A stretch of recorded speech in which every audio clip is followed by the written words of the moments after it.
Então o que eu fiz? Me convidaram para fazer um pastor, eu falei, quer saber? Comecei a assistir o filme, todos os filmes sobre os Black Panthers, porque de alguma forma eu entendia que naqueles caras também tinham pastores. Daí, o que eu mais fiz foi pegar todas as entrevistas, todas as músicas, tudo que ele já fez e estudar o Mano Brown. Porque eu acho que o Mano Brown é o pastor de cadeia que eu precisava, no sentido da propriedade com que ele fala as coisas e a escuta que ele recebe quando ele tá falando, sabe? Então daí eu falei pro Breno, vou basear meu pastor no Mano Brown, beleza? Ele me olhou, tá bom, vamos ver o que isso vai dar.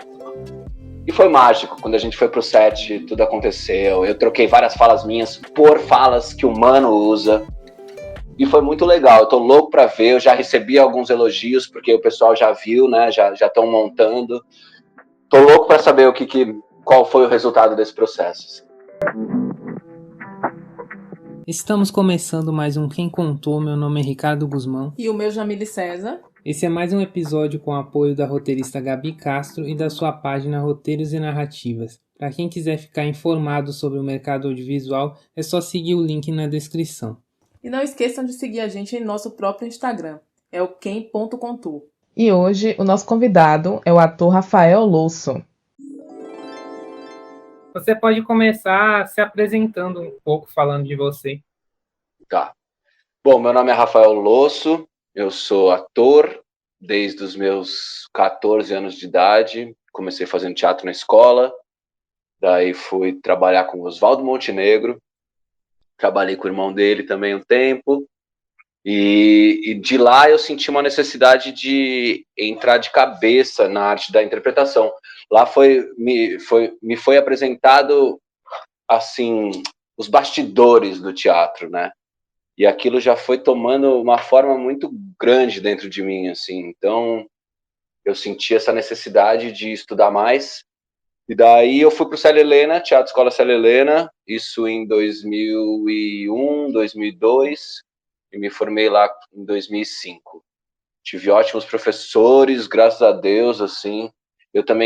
Ali eu aprendi que nenhuma escola faz um grande ator, né? A escola apresenta caminhos para os atores e a gente tem que ir estudando, buscando referências, entendendo a linha de raciocínio que você quer seguir, né? Porque dentro do teatro você recebe muitas linhas, assim, seja ele o Stanislavski, o Brecht, maneiras mesmo de atuar, e você vai se descobrindo dentro da arte. E foi muito legal, porque logo depois que eu me formei, eu fui chamado para fazer... Eu era daquelas pessoas que, tipo, não vou fazer TV, não vou fazer cinema, esse negócio aí, meu, vim do teatro e vou morar no teatro para sempre. Mas conforme... Daí, aos anos foram passando, eu fui percebendo que tudo isso era simplesmente medo da câmera, né? O atuar para a câmera, essa coisa mais dentro de você. O teatro sempre obrigou a gente a trabalhar o corpo inteiro. E muitas vezes no cinema você entende que, cara, se a câmera tá aqui fechada em você, você não tem que estar dançando, você tem que estar bem concentrado no seu pensamento. E o meu primeiro filme foi com o Walter Salles, foi o Linha de Passe, preparação da Fátima Toledo, e ali foi o começo da minha paixão com o audiovisual e a câmera, e entender o quanto o que eu tinha não era um preconceito, era medo, e esse medo também foi me dando a vontade de adentrar mais nesse espaço do audiovisual, e aos poucos as coisas foram acontecendo. Hoje eu tô com 40 anos, já tenho um pedação de vida aí que é totalmente direcionado a isso, mas durante muitos anos também eu tive que fazer o corre por fora, porque, né, afinal de contas estamos no Brasil, e ainda, bom, agora estamos num Brasil de Bolsonaro, que é uma outra coisa muito além do que a gente esperava que pudesse acontecer, né? Então, sempre eu consegui, de alguma forma, manobras. Eu dei aula de inglês durante 10 anos da minha vida, eu fui professor de capoeira, eu fui barman, eu fui marceneiro. Então, a gente foi fazendo um pouco, mas já faz mais de 10 anos que eu só vivo de ser ator. Então eu sou muito grato pela caminhada e pelas conquistas que a vida foi me proporcionando. Acho que isso é uma introdução. Excelente. Inclusive, já me trouxe algumas questões que você falou sobre essa diferença da atuação no teatro e a atuação com câmeras. Aí você disse que tinha um pouco desse medo. Eu queria que você explicasse um pouco melhor isso, porque para a gente que olha de fora, a gente tem uma impressão de que talvez o teatro fosse mais desafiador, né? Causasse mais medo, porque tem pessoas ali vendo, e é na hora, você acaba vendo a reação das pessoas, o feedback delas. E a câmera não. Não tem como gravar de novo também. Isso. Então, a gente queria que você explicasse um pouquinho mais, assim, principalmente para quem não entende, o que está por trás do desafio de atuar na frente das câmeras. Eu acho que a grande questão principal, né? Principalmente para nós atores que não somos, que ainda não estamos no patamar de protagonistas, não somos buscados para fazer o protagonismo. Nesse sentido, quando a gente está entrando numa obra para fazer parte dessa obra, a preparação é muito solitária. E o teatro, você tem pelo menos 1 mês, 2 meses de ensaios, né? Isso já muda toda a perspectiva do acontecimento, né? Quando você está ali ensaiando, mergulhando no seu personagem com os outros atores, você está descobrindo coisas, a cena é viva. Então, quando você passa 2 meses ensaiando um espetáculo e vai apresentar, você está muito mais confortável do que passar 2 dias ensaiando, chegar num set de filmagem onde tem 200 pessoas olhando para você, onde tem o timing correndo, onde a produção está reclamando, onde, sabe, se você não consegue fazer essa preparação sozinho, é realmente muito solitário a coisa toda. Então, existe esse sofrimento, né, de fazer cinema no Brasil, de fazer audiovisual no Brasil, que é tempo de ensaio, tempo de desenho. O audiovisual, o trabalho no audiovisual acaba sendo muito mais solitário do que o trabalho no teatro. Então, o teatro, você vai criando esses estímulos, né, ao longo dos ensaios, para que você possa apresentar na hora. E a verdade é que o público de teatro completa a peça, né? Quando eles estão ali, você não se sente coagido, ou você não tem um horário para terminar a sua cena, você, sabe, você está ali junto com eles. Então, quando você se coloca a serviço desse lugar sagrado que é o teatro, de alguma forma você se sente mais abraçado, sabe? Claro que eu não estou falando de monólogos, que monólogos também tem, mas o monólogo também tem um processo de ensaio muito intenso. Mas quando você está fazendo uma peça com diversos atores, o outro te ajuda muito, o outro te dá força. Então, eu sempre me senti mais dominante do que eu estou fazendo dentro do teatro do que fazendo audiovisual. O audiovisual, para mim, tem sido sempre uma nova descoberta, novas descobertas sempre, de como criar um personagem e de como fazer ele existir dentro de um filme, dentro de uma série. Mas eu acho que é isso, gente. Eu acho que o tempo de ensaio nos deixa muito mais confiantes no teatro do que no audiovisual. E isso voltando, né? Falando de personagens mais coadjuvantes, porque quando você é protagonista de uma coisa, eu acho que a produção também entende a dificuldade disso e você começa a se preparar mais, você tem contato com a equipe antes de chegar no set. Muitas vezes eu cheguei no set sem conhecer ninguém, eu não sabia nem quem era o diretor, né? Então você chega meio no susto. E faça, chore, sofra, sabe? Então eu acho que essa é a grande dificuldade que tem num set de filmagem. A gente ia pedir para você falar um pouco sobre a sua trajetória, né? Sobre essa sua trajetória artística, como você começou, você já acabou dando um apanhado geral. Mas a gente queria que você falasse um pouco mais, assim, sobre os trabalhos que você fez, né, os primeiros trabalhos da sua vida, né, o que você está trabalhando agora, assim, numa certa linha do tempo, se possível. Massa, vamos ver o que eu consigo lembrar. Mas foi isso, foi linha de passe. Linha de passe, além de me trazer essa primeira experiência audiovisual, isso foi a gente filmou em 2006, 2007, algo por aí. Me trouxe pessoas muito interessantes, que é o Walter Salles e a Daniela Thomas, que são gênios e me ensinaram muito. O Mauro era o nosso fotógrafo na época, que também foi um cara muito legal, que ali já me ensinou muito de como se portar em cena, entender a luz, porque a luz do teatro é completamente diferente da luz do cinema. E eu tinha ainda como parceiras em cena a Sandra Corvelloni e a Denise Weinberg, que são duas mulheres que eu já acompanhava no teatro.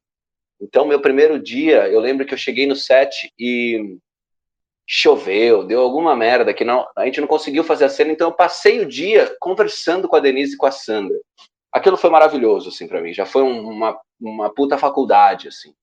E depois do linha de passe, eu vi o resultado na tela e falei, nossa, interessante isso, vamos atrás disso. Foi quando eu fui buscar a agência, né, para ter uma agência de atores que pudesse me indicar para trabalhos, e daí começaram a surgir algumas coisas. Eu fiz algumas participações, depois que eu tenho uma história muito legal, porque logo depois que eu fiz o linha de passe, me chamaram para fazer uma participação num dos primeiros seriados brasileiros que existiram, que chamava 9mm, que era um seriado da Fox, de policiais. E a última temporada terminava a primeira temporada terminava falando do ataque do PCC. Vocês lembram o dia que o PCC parou São Paulo? Não sei se vocês lembram, mas isso era... Eu não lembro que ano que era. Mas o último episódio falava desse dia e eu fazia um policial que foi assassinado. Eu estava morrendo ali numa cadeira de rodas e eu falava alguma coisa para um outro policial que tentou me ajudar. E daí ali eu entendi uma coisa no cinema que foi muito legal. A cena ficou linda, maravilhosa. E passou-se sei lá quanto tempo disso. Acho que 1 ano depois dessa primeira temporada, os mesmos produtores do 9mm me chamaram para fazer um personagem na segunda temporada que seria o irmão gêmeo desse cara que morreu. Porque eles gostaram tanto da minha participação que eles falaram, não, chama o Rafael, velho, chama o Rafael. Ele tava todo ensanguentado, não sei, qualquer coisa a gente, né? E daí eu fui fazer a minha primeira série, que foi a segunda temporada do 9mm. E lá tava cheio de amigo. O falecido Marco Cesana, que era um monstro, assim, que me ensinou muito, que eu tive muitas cenas com ele, era eu e ele, basicamente. Norival Riso, Clarissa Kist, Nicolas Trevigiano. Era uma turma muito de teatro que estava ali fazendo. Então eu já conhecia eles. Foi um grande aprendizado. A produção também foi muito legal comigo. Me deram todo o suporte que eu precisava e tal. E ali realmente é isso que eu tenho que fazer, vamos buscar. E eu acabei sendo um cara que fez muitas participações em seriados, até que eu fiz uma primeira novela que chamava O Astro. Era o primeiro remake da Globo.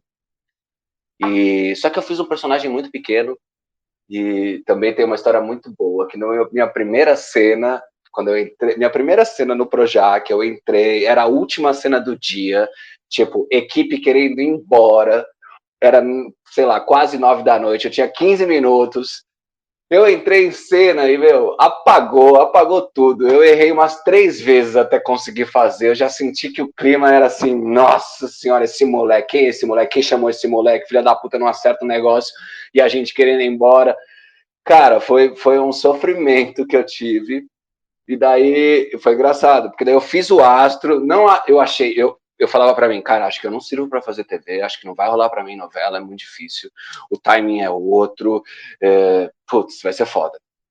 Daí passou, eu acho que 3 anos depois do Astro, eu fiz outras participações em seriados, em filmes e tal, no Salve Geral eu fiz uma participação, e daí me chamaram pra fazer uma segunda novela, daí com um personagem grande, e essa novela foi Império. Daí foi muito legal, porque eu tive parceiros também de cena. Bom, quando eu fui convidado, eu descobri que a Leandra Leal ia ser minha irmã, e a minha tia era Dona Drica Moraes.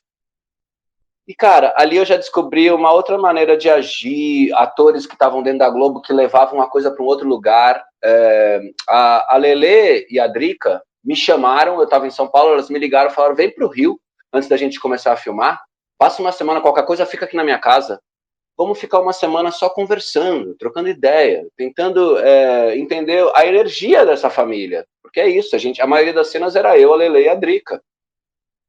Foi muito legal, foi muito legal. Isso já aprofundou a minha forma de criar um personagem, sabe? Foi realmente um presente, assim.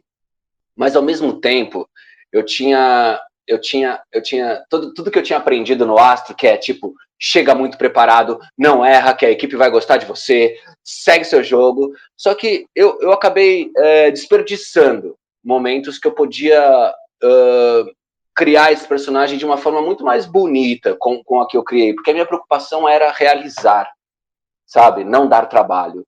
Então eu acho que eu perdi uma oportunidade aí de fazer um personagem diferente. Mas eu fiz, foi legal, foi massa. E depois 3 anos se passaram e me chamaram para fazer. E daí o Mauro Mendonça, que é o diretor do Astro, me chamou para fazer um personagem que era uma figuração, basicamente. Era um personagem super pequeno no outro lado do paraíso. Eu comecei fazendo ali. Daí, como eu vi que meu personagem não tinha grandes situações, eu falei, quer saber? Eu vou me divertir. Vou me divertir pra caralho. Vou criar umas coisas, vou tropeçar, vou fazer uma desgraça toda, vou inventar uma... Daí fiz com sotaque. Minha família é nordestina, então eu tinha o sotaque muito próximo. Eu falei, vou me divertir. Cara, e aí que eu entendi como é que você tem que agir dentro de uma novela. Porque foi só eu começar a me divertir que meu personagem foi crescendo, que eu virei o antagonista junto com a Marieta Severo no final da novela. Então, aí foi uma outra descoberta, sabe? Um outro ponto de virada, uma chave que virou ali, que eu falei, caralho, se eu não me divertir, a coisa não acontece. Não acontece. Claro, você tem que se preparar, você tem que saber seu texto, você tem que saber as curvas das cenas, mas você tem que estar se divertindo, cara, porque isso é quase que fundamental para que você tenha luz mesmo, sabe? Para que você chame atenção, para que... daí, cara, foi só presente nessa novela, assim, eu agradeço muito. Daí teve essa, né? Uma vez eu falei com o Maurinho, eu falei, ô, Maurinho, beleza? Dele, mano, você fez o Astro, né? Eu falei, puta, Maurinho, achei que você não lembrava, eu fiz. Dele, você tava apavorado, né? Eu falei, eu tava, velho. Apavoradíssimo, nossa senhora. E era isso, eu tinha cenas no Astro com o Daniel Filho, assim, sabe? Era uma galera que eu não tava acostumado em nada daquilo. E daí, no final da novela, o Maurinho falou, cara, só tenho a te agradecer, foi do caralho o seu trabalho, parabéns, que essa parceria siga. E é isso, o Outro Lado do Paraíso foi minha última novela, e logo depois foram pintando trabalhos muito interessantes. Eu fiz uma participação no Sob Pressão, que eu acho uma das coisas mais bonitas que eu já fiz, que era um menino que descobria que tinha HIV, que ele era HIV positivo, na hora que a mulher estava dando à luz. Ele conversava ali com o personagem do Júlio Andrade, mas foi lindo, porque eu achei que eu não ia conseguir atingir certos níveis de sofrimento que o personagem precisava.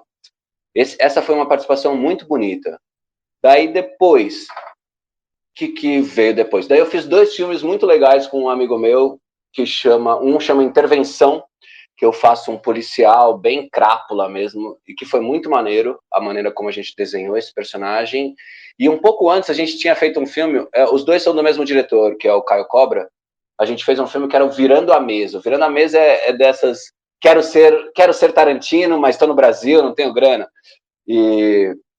Só que foi uma diversão, gente, foi muito legal, assim, foi descobrir outros níveis de interpretação mesmo, porque era um personagem leve, não tinha grandes tensões, assim, eu não tinha que sofrer, eu pego personagens muito hardcore, normalmente, né, tanto é que eu fiz o Rotas do Ódio eu fazia um skinhead, um maluco doidão, assim, e são processos que você acaba tendo que tomar um banho de sal grosso depois, porque é isso, são personagens que falam coisas que você nunca falaria, e que vivem coisas que você fala, meu Deus do céu, como é que esse tipo de gente existe, sabe?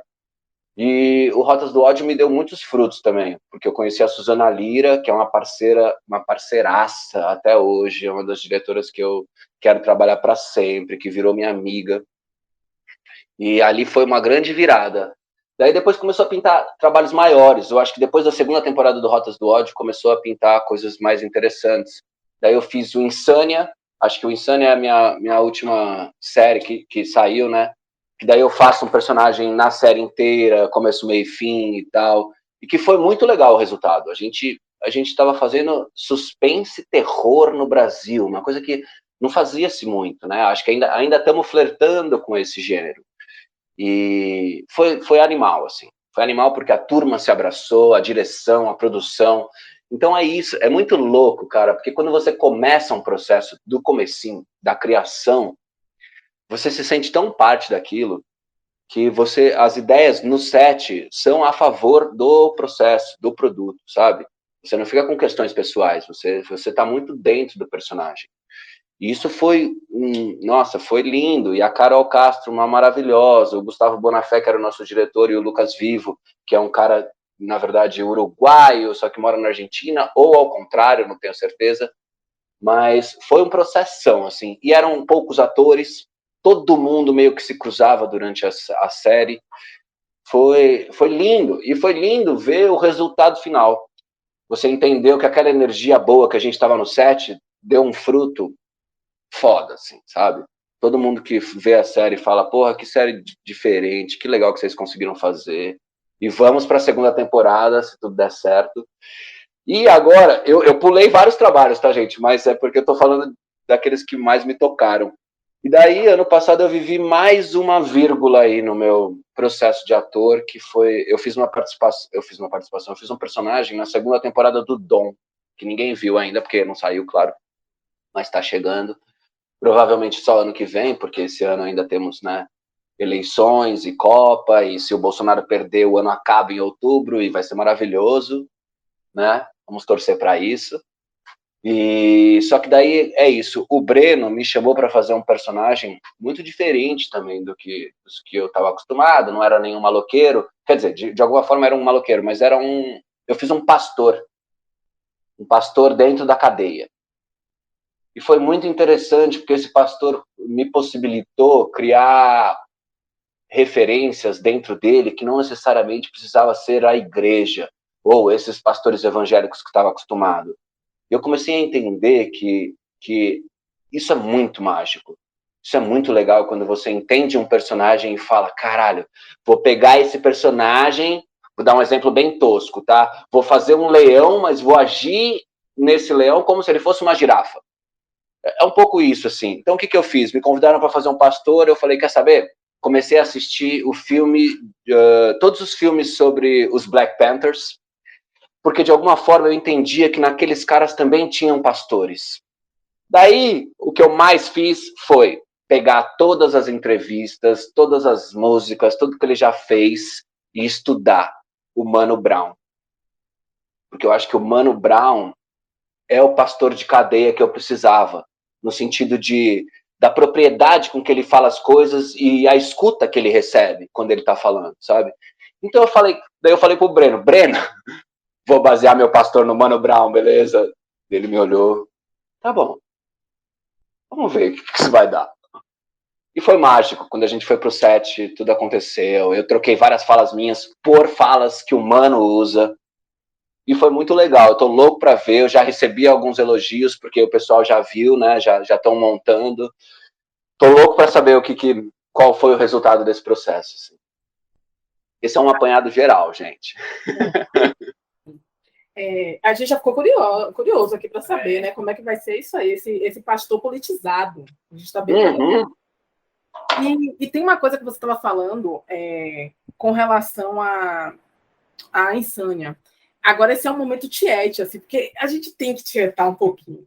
Mas que cena! Porque é uma visão minha, né? Não é uma visão técnica, mas é minha, como quem consome. Então, eu acredito que muito da capacidade de eu me encantar com a cena está na atuação.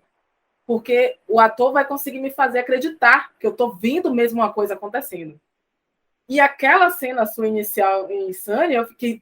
Nossa, a luta... Esse cara não tem nada a perder, sabe? Ele é bom. Eu fiquei, olha, muito... E a gente estava assistindo e a Jamile falou assim, tipo, não, isso daí não é assim que funciona, ele está arriscando a vida dele. No momento que ela acabou de dizer isso, a outra personagem falou com ele justamente isso, e a gente pensou, nossa, esse é o personagem. A frase do personagem, assim, e a forma como o personagem disse, né? A forma como você fez isso, fez a gente acreditar, não, tá respondida a pergunta aqui, não tem questionamento, é isso aí. O personagem convenceu a gente ali.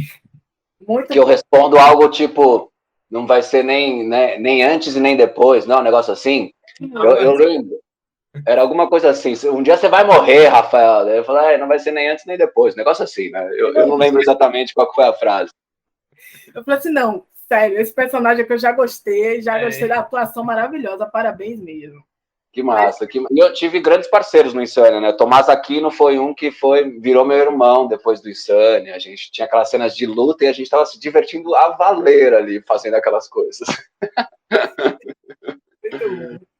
Mas então, você já fez vários formatos, fez novela, fez teatro, fez série, fez filme. Você tem preferência por algum formato assim para você trabalhar? Além do teatro, né, que me parece que era a sua preferência inicial. Na verdade, hoje em dia já nem é tanto. O que eu prefiro mesmo é estar trabalhando, sabe? De verdade, assim. Eu tenho um amigo meu, que é o Luciano Quiroli, que é um grande ator, que fala para mim, Losso, teatro é óleo na máquina. Então, de alguma forma, a gente sempre tem que voltar a ele, sabe? Porque é ali que a gente aprofunda muito diversas questões, né? E o teatro é isso, é trabalhar o corpo inteiro. Seu corpo, você tem que estar vivo do dedinho ao fio do cabelo. Então, realmente, é uma coisa que eu nunca vou deixar de fazer. Mas hoje a minha paixão tá em fazer audiovisual, assim. Quero muito fazer mais e mais, mas nunca vou deixar o teatro fora da minha vida, assim. Sempre vai ter um projetinho ali que, pintando dinheiro, a gente faz, sabe? Eu tô com 2 projetos agora de teatro e realmente o teatro é a minha paixão, é a minha escola, é da onde eu saí. Então, esse lugar sagrado vai estar sempre dentro do meu coração. Mas fazer cinema é legal pra caraca. A gente queria saber, né, de todos esses lugares que você já transitou, né, esses gêneros, qual foi o papel que mais marcou você? Pode ser no teatro, no audiovisual, enfim. Já que você tem esse currículo amplo, não vamos limitar. Eu acho que teve alguns que me marcaram. No teatro, provavelmente foi o Horácio. Eu fiz o Horácio para o Hamlet do Thiago Lacerda. E que foi um processo muito maravilhoso, porque o Ron Daniels, que é um especialista, que na verdade chama Ronaldo Daniel, só que ele foi para a Inglaterra em 65, quando estourou a ditadura aqui, ele fugiu para a Inglaterra e lá ele começou a se envolver com a Royal Shakespeare Company. E em um dado momento, o Thiago Lacerda trouxe esse cara para fazer algumas peças do Shakespeare aqui. E eu fui agraciado com essa possibilidade e acabei fazendo o Horácio nesse Hamlet. E foi lindo, foi um personagem muito maravilhoso para mim, assim. Primeiro, trabalhar Shakespeare, que era uma coisa que eu ainda não tinha feito daquela forma. Eu já tinha feito O Sonho de uma Noite de Verão e tinha flertado com Romeu e Julieta. Mas daí, aprofundar Hamlet, e logo depois do Hamlet veio Macbeth e Medida por Medida, que também são do mesmo diretor. Então a gente se aprofundou muito na obra do Shakespeare, foi muito interessante, foi muito intenso para mim e foi mais uma faculdade. E no audiovisual, eu tenho alguns, mas eu acho que o Zé Vitor, eu tenho uma paixãozinha pelo Zé Vitor, porque foi esse personagem que me deu essa possibilidade de me divertir, assim, sabe? O Zé Vitor é o garimpeiro do outro lado do paraíso, que acabou sendo parceiro da Marieta Severo. E eu fui presenteado com cenas muito maravilhosas. Eu lembro de um dia, daí tem isso, dos diretores, né? Tem diretores que fazem a cena que está escrita, tem diretores que querem, nossa, vamos criar um negócio aqui bem louco. E isso é muito interessante também dos diretores. Daí tinha uma cena que estava escrito, Zé Vitor limpa o sangue de Mariana, que era a morte do Casarré. Daí o diretor chegou para mim e falou assim, mano, vamos fazer uma pira aqui, velho. Vamos fazer uma coisa meio Lady Macbeth.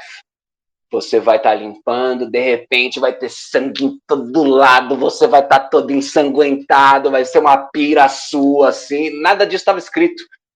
Ele falou, vamos entrar nessa. Daí, de repente, ele tá todo ensanguentado, não sabe o que está acontecendo, tem uma alucinação e volta. E daí, logo depois disso, eu fui presenteado também com uma cena com a Laura Cardoso, que eu tentava bater nas putas e as putas acabavam com a minha raça. A Laura Cardoso chegava, pisava na minha mão e falava, perdeu, Zé Vitor.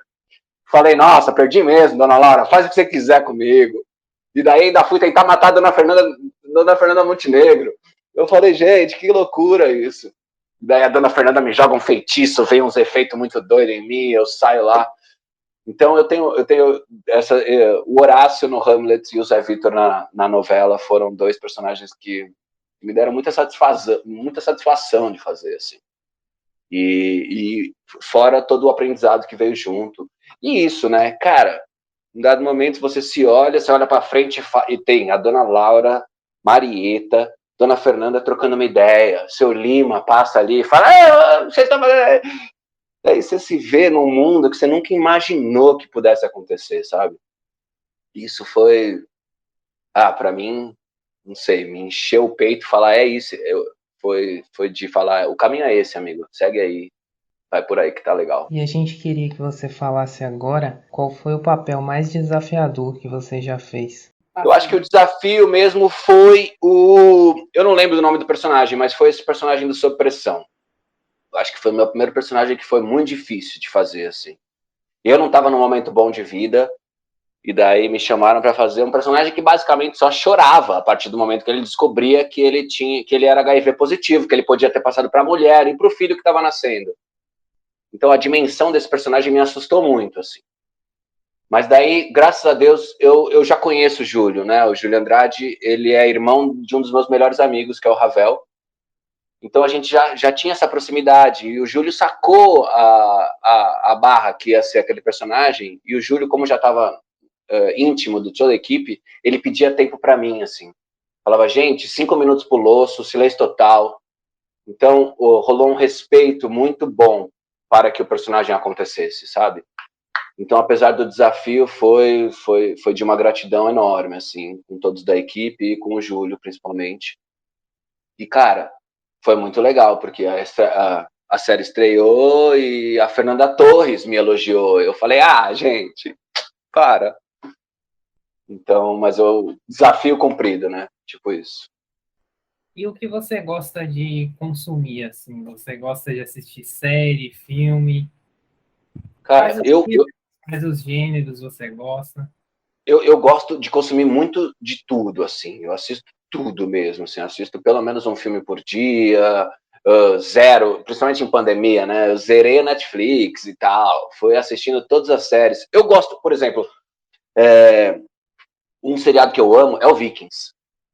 Eu sou apaixonado pelo Vikings, eu assisti tudo. E o capitão do Rotas do Ódio, que também é um personagem que me trouxe muita dificuldade de fazer, mas eu já estava mais preparado, justamente porque eu baseei o capitão no Flock, né? O Flock, não sei se vocês assistiram Vikings, mas o meu capitão é o Flock. E é engraçado porque muitas pessoas, depois de eu ter feito, e falaram, mano, mas você parece Flock. Daí começou tudo isso, sabe? Daí eu falei, que interessante, porque realmente a gente ficou parecido. Porque eu entrei numas. Então, o Vikings foi um seriado que eu amei, assim, amo de verdade. Mas o que eu gosto mesmo, gente, é tiro, porrada e bomba. Eu adoro filmes que tem esse rolê, assim. Não precisa ser um grande filme político, mas eu sou fã de todos os caras que lutam, assim, sabe? Gosto muito. E daí eu comecei a assistir Peaky Blinders. Peaky Blinders, pra mim, é a série que eu queria fazer. Queria muito ser um daqueles caras.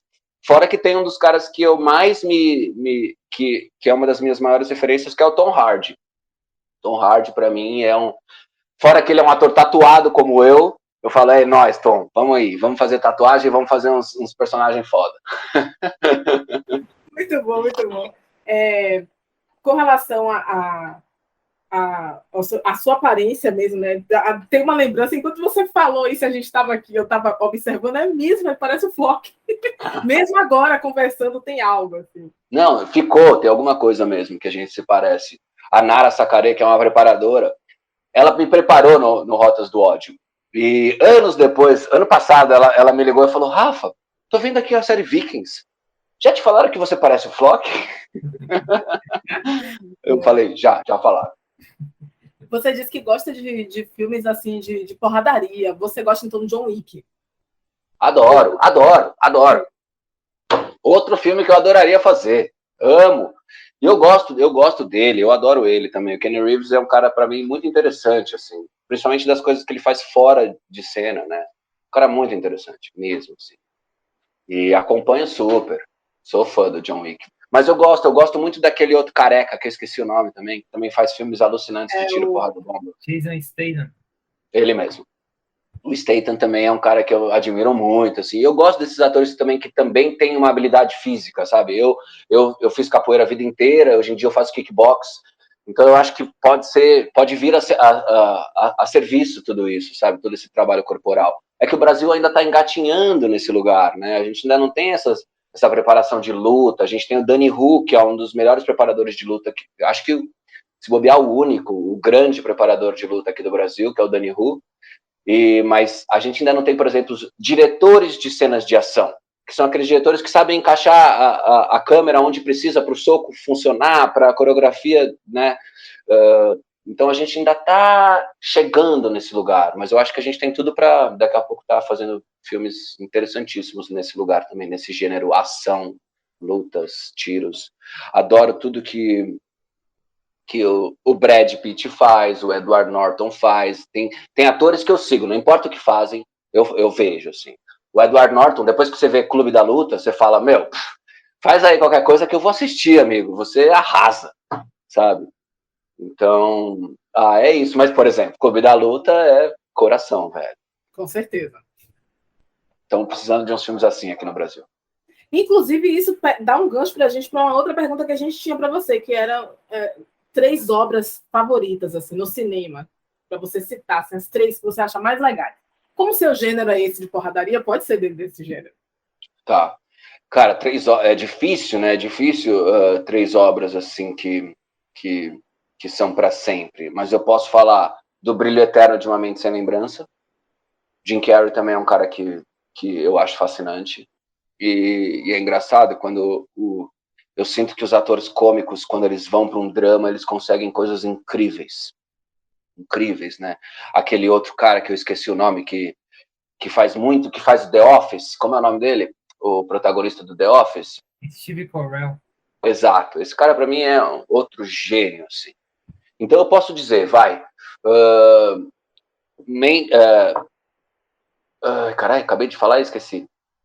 Brilho Eterno de Uma Mente... Brilho Eterno de Uma Mente Sem Lembrança, Clube da Luta, e eu posso colocar aí nessa Snatch. Snatch também, pra mim, é desses filmes que eu gostaria. Vocês sabem qual que é Porcos e Diamantes? Que é um filme que o Brad Pitt faz um cigano, ele fala, todos eles, os ciganos falam, são várias junções, né? Que um cachorro engole um diamante, daí começa uma coisa atrás desse diamante, o Brad Pitt faz um lutador de boxe dessas lutas clandestinas, o cara que banca as lutas clandestinas, se morre alguém, dá para os porcos comer. Eu não lembro, não sei se vocês sabem, é do Guy Ritchie. É do Guy Ritchie esse filme. Mas fiquei curiosa, porque parece um rolê bem aleatório. Assim. Cara, assistam o Snatch, é maravilhoso. Puta filme. Mas fora que você está dizendo aí é o Brilho Eterno, né? Que é uma coisa mais... que sai desse lugar, mas é um filme de muita potência, assim. Outro ator que tudo que faz eu assisto, que agora acho que não vai mais fazer nada, que é o Daniel Day-Lewis, né? Daniel Day-Lewis é desses atores que tem a possibilidade de ficar criando um personagem durante 2 anos e daí chega lá e faz. Tipo Gangue de Nova York, ou Sangue Negro, ou aquele filme Meu Pé Esquerdo. Então o Daniel tem uma filmografia também foderaça. Ele se aposentou, né? Colocou eu acho que sim, cara. Ele falou que acho que ele só ia fazer sapato agora. Ele é sapateiro, né? Ele é sapateiro. Ele colocou nas redes sociais ex-ator. Então, acho que ele já desistiu mesmo, a menos Total. Que mude de ideia. Exato. A não ser que venha um roteiraço, assim, que ele fala, beleza, eu vou fazer, né? Esse vale a pena. Essa pergunta que a gente fez para você, né, sobre essas 3 obras, a gente tinha um delírio aqui, que a gente achava que era uma pergunta difícil. Que as pessoas... Mas é difícil, gente, porque veio, assim, as que me permearam. Se eu tivesse pensado, provavelmente não seriam esses 3, sabe? Essa é a dificuldade que todo mundo relata. Mas a gente pode vir também para os 3 brasileiros, que também já abrange os gêneros, que é tipo, Cidade de Deus. Para mim, Cidade de Deus é um grande clássico brasileiro, que a gente conseguiu coisas incríveis. Eu amo O Homem que Copiava. amo, assim. Acho muito legal a maneira como eles fizeram aquele filme, o roteiro e a coisa que vai te levando. E Bacurau. Poxa, não tem condições, né? Com certeza. Não dá, né? Não dá pra fugir muito. Bacurau, eu me lembro quando eu assisti, eu queria levantar e bater palma, mas fiquei um pouco vergonha, né? Porque as pessoas ainda não tinham começado a levantar para bater palma. Eu já queria estar levantando para bater palma, depois todo mundo bateu palma, ainda bem. Mas a gente também queria saber, assim, essa talvez seja um pouco mais saia justa mesmo, essa questão. Mas a gente também queria saber 3 obras, e aí você não precisa citar do Brasil, pode ser de fora, que você não gosta, né? Eu não vou dizer assim que odeio, mas você não gosta. Você, não, isso aqui não. Saia justa mesmo, hein? Saia justa mesmo, assim. O que eu não gosto? Isso não precisa dizer nenhum daqui do Brasil, pode ser de fora. Sim, sim. Cara, eu não gosto. O que eu posso falar? Eu não gosto de filmes muito contemplativos, né? Que é aquela câmera mais devagar, mais lenta, que eu entendo a beleza desses filmes, mas não é um filme que me agrade, assim. Que seja. Agora, vamos dar nome aos bois aqui. Filme que eu não gosto. Eu posso dizer que eu não gosto muito desse subgênero que a comédia brasileira tem abraçado. Por exemplo, sei lá, qualquer um desses filmes, tipo Cara Vira-Lata, como é que é o nome daquilo? Sabe, essas coisas, gente. Não gosto. A gente sabe. Eu não sei nem o nome do filme, mas eu vi o filme. Eu acho muito ruim, eu não vou nem te dizer, eu não vou nem dizer um desserviço, porque eu acho que se você fez alguém sorrir, já é um serviço, sabe? Mas é um trabalho que não me cativa em nenhum lugar, assim, nenhum lugar. Eu não gosto. Ai, que difícil. Essa pergunta funciona, tá vendo? Essa sim. Essa pergunta, meu, vocês podiam dar umas deixas antes da gente entrar aqui, gente. Daí eu venho com tudo anotadinho. Mas a graça é essa, depois que a gente tiver, essa temporada já tiver saído, todo mundo já vai vir preparado, a gente muda a pergunta. Pronto. Eu odeio, por exemplo, um filme que o Brad Pitt fez, cara, que é um filme, e eu não vou lembrar, Árvore da Vida. Árvore da Vida é o nome do filme. Que é isso, que entra em lugares que você fala, amigo, onde você tá indo, velho? Me ajuda como espectador, me ajuda a gostar de você, eu tô aqui para gostar. Eu tenho trabalhado muito isso, assim, dentro de mim. Eu assisto as coisas para gostar, sabe? Eu não sou um cara que vou para criticar já. Eu já fui esse cara, mas hoje em dia não. Então, a Árvore da Vida também é uma coisa que, nossa, que não rola em mim. E que mais? Mais um falta, né? Temos o Gato Vira-Lata, temos o Árvore da Vida e temos... Deixa eu ver se eu consigo pegar alguma coisa da Europa. Filmes que... Isso é série também, para facilitar. Por exemplo, aí é engraçado, essa resposta vai ser ambígua, porque eu entendo toda a potência que existe num filme como o Anticristo. Mas eu não acho necessário, sabe?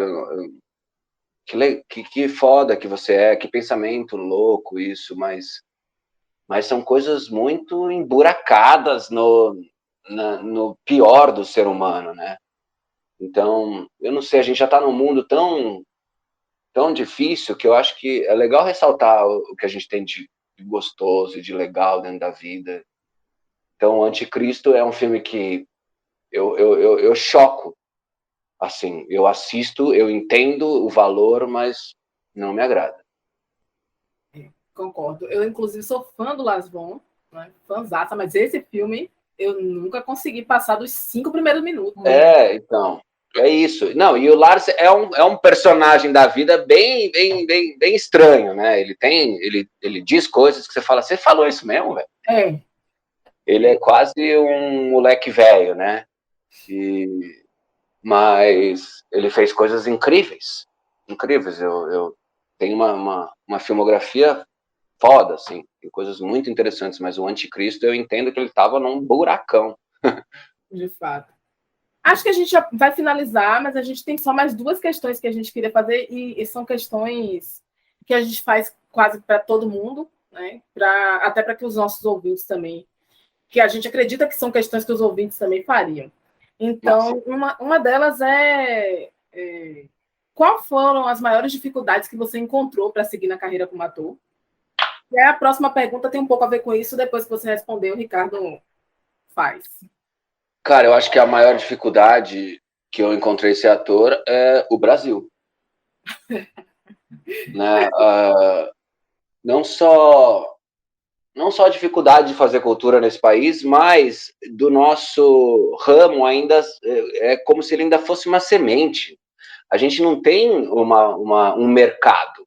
A gente tem uma galera que está brigando para fazer cinema, né? Não somos os Estados Unidos nem a Europa nesse sentido. Não temos uma fábrica de cinema e tá. Porque você vê os Estados Unidos, tem tudo isso que a gente vê, mas tem, cara, milhões de produtos que não chegam na gente, mas é de galera que está trabalhando, de galera que está fazendo. Aqui não, a gente ainda tem uma dificuldade de ter o que fazer, né? E durante muitos anos a gente ficou muito preso na coisa da Globo, né? O streaming tá vindo para salvar um pouco a gente disso, né? Desse mercado fechadaço, assim. Agora que as coisas começaram a ampliar e abrir, e até a busca de outros gêneros, né? Essa coragem de falar, não, a gente pode fazer um suspense, não, a gente pode fazer um terror. Então, eu acho que essa é a maior dificuldade, assim, da criação desse mercado, né? Esse mercado ainda não contempla a quantidade de ator que somos aqui nesse país. Então, ainda falta muita coisa. Por isso, a gente tem que saber, de alguma forma, é isso. Esses 10 anos que eu passei fazendo outras coisas era para que eu não desistisse do meu sonho. A última pergunta, na verdade, é: que conselho você daria para alguém que quer começar na carreira de ator ou atriz? Bom, o primeiro conselho é pensar bem, né?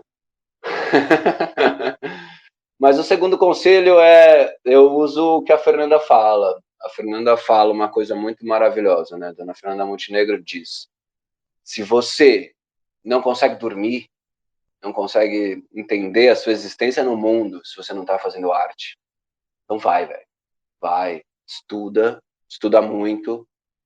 Sempre tente ter projetos seus. Projetos pessoais são muito favoráveis, até para você buscar esse lugar onde você não só trabalha para os outros, né? Porque de alguma forma é o que a gente acaba fazendo, trabalhando muito para os outros, né? Pela falta de oportunidade e tal. Então as nossas histórias às vezes ficam de lado para a gente ganhar um dinheirinho.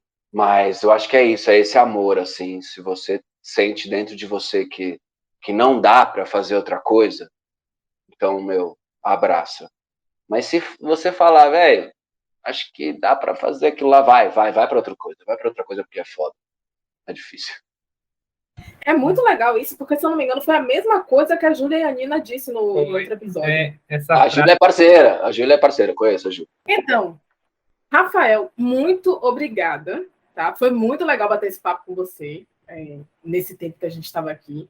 A gente agradece muito você ter disponibilizado, né, um pouco do seu tempo para conversar com a gente, para trazer, né, essa conversa divertida, porque, na verdade, foi bem legal a gente estar te ouvindo aqui sobre sua trajetória, você que tem esse currículo também, né, muito massa. A gente agradece muito. Muito obrigado mesmo. Que é isso, eu agradeço vocês, gente, foi muito legal mesmo. Prazer conhecê-los e que esse projeto vá longe.